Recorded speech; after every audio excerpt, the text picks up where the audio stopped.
The first. Mouse wasn't small. When they measured his body in the morgue, he was 6'2".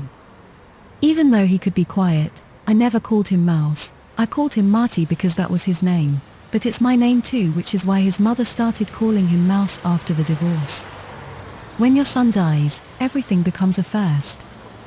The first Thanksgiving without him, the first birthday, even silly shit like the first time you go to the chuck box for a burger and he isn't there next to you, stealing your onion rings and changing the subject when you ask about his love life.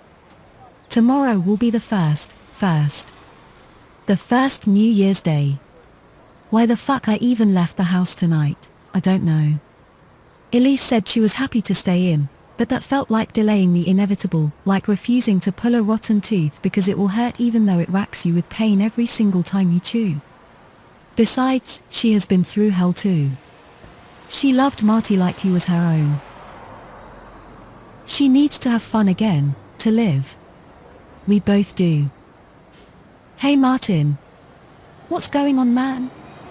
Brandon's a good guy, but he has no idea that Marty is dead. Not much, man. How have you been? How's the drywall business?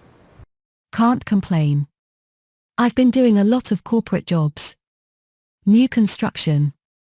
It's real repetitive, but it beats having to hunt out new work all the time. Absolutely. I hear that. You still cooking? Yep. Head chef now.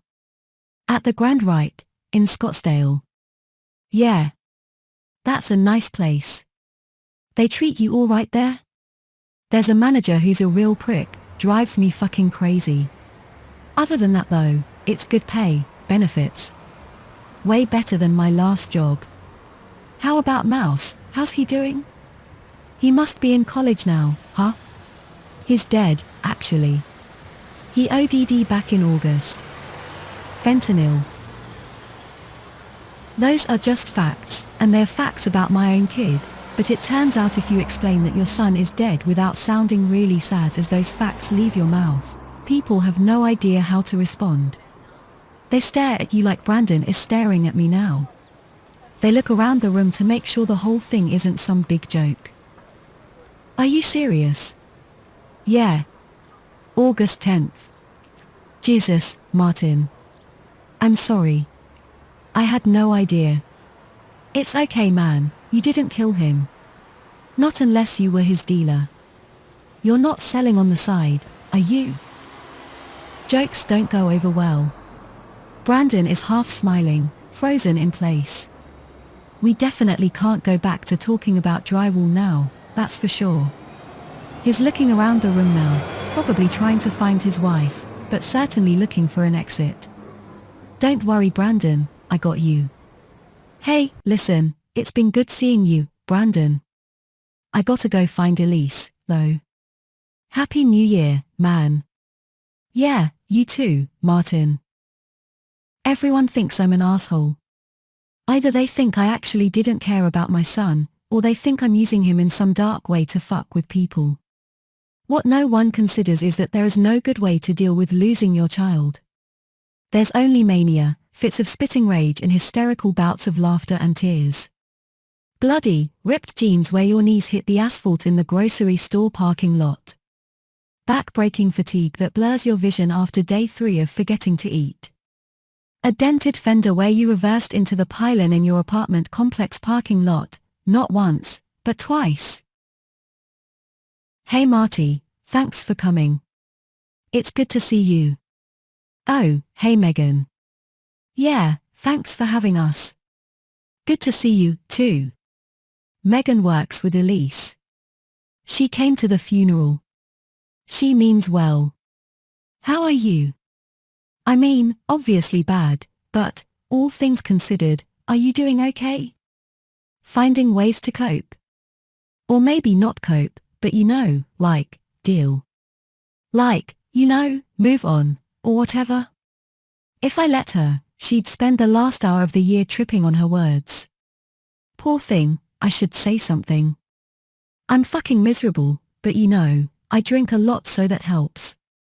Snorting crushed up Xanax to get out of bed, but honestly, who doesn't these days, am I right? She's smiling, her eyelids sucked back into her skull, waiting for me to tell her that I'm kidding before she'll exhale. I'm just fucking around. About the Xanax, anyway. I hold up my glass and she clinks it with hers. She's questioning inviting me now. When your kid ODs, jokes about drugs are in very poor taste. That's what makes them funny, though. She's staring at the whiskey coke in my hand, wondering about my crack about drinking more. That one was true. If people ask how I'm doing, I'm not going to lie. Everyone here knows I'm basically a functional alcoholic, but since Marty died, I'll admit, I've been dancing a little too close to just being a plain old drunk. Elise has done her best to keep me distracted, to find activities that don't involve drinking. She's trying to do for me what I tried to do for Marty, but outside of church and AA, there isn't really anywhere to go that won't try to sell you a beer, and fuck if I'm going to church or AA. Not now. Well, hopefully the new year is a lot better for you. Can't be much worse than this one, could it? Maybe if Elise died, but even still, a girlfriend doesn't rank as high as a son, so, no, I'm kidding. Sorry. I can't help it. It's how I deal with shit, I make stupid jokes, just ignore me. Seriously though, thank you. Thanks for inviting us, and I'm sorry I'm such a pain in the ass. For months of this. For months of apologizing every time I'm honest. For months of having to make everyone else around me feel better. People say something because they're terrified of an elephant in the room. If my dead son doesn't come up in conversation, they'll think that I think they are avoiding the subject, so they do their best to say something kind, to ask me if I'm okay and get it out of the way so they can move on with their evening. It's hilarious because they don't want to actually talk about Marty, because they know his death was his own fault, because he was an addict who thought he was invincible, who thought it was so fucking cool to waste his talent, to crumble up his good grades and high SAT scores and to hang around with a bunch of low-life snorting heroin. Knowing this, they blame me by extension. How can they not? I'm his father. Or I was. Is the relationship past tense now? Who fucking knows? But it's hard for them to see Marty as an independent person. They weren't there when he was 15 and I found the vodka bottles under his bed. They didn't hear me ream his ass over that, and then again with the pot and the oxy. They didn't see me crying over his hospital bed when he was 17 and the paramedics had to bring him back from the edge of death with Narcan. They sure as shit didn't read the letters or hear the speeches or in any way witness the amount of effort, the constant day after day, pleading with my son to please, think. My beautiful, intelligent, funny, God he was so fucking funny, to put that shit away and to find something else, anything else to be addicted to that could have a positive effect on his life, or at least not threaten to end it. They don't know about the boxing lessons, and the gym memberships, or the early mornings where I would bang on his door right after sunrise, not just so we could go jogging together, but so I could make sure he was still alive. To make sure that the night before, and whatever careless and intoxicating adventures that it contained didn't kill him. Does anyone know what it's like? Do any of these people fucking know? Have they prayed to God, please let him be alive, please open the door, please don't be fucking dead, please God, look out for my son God. He's a good kid.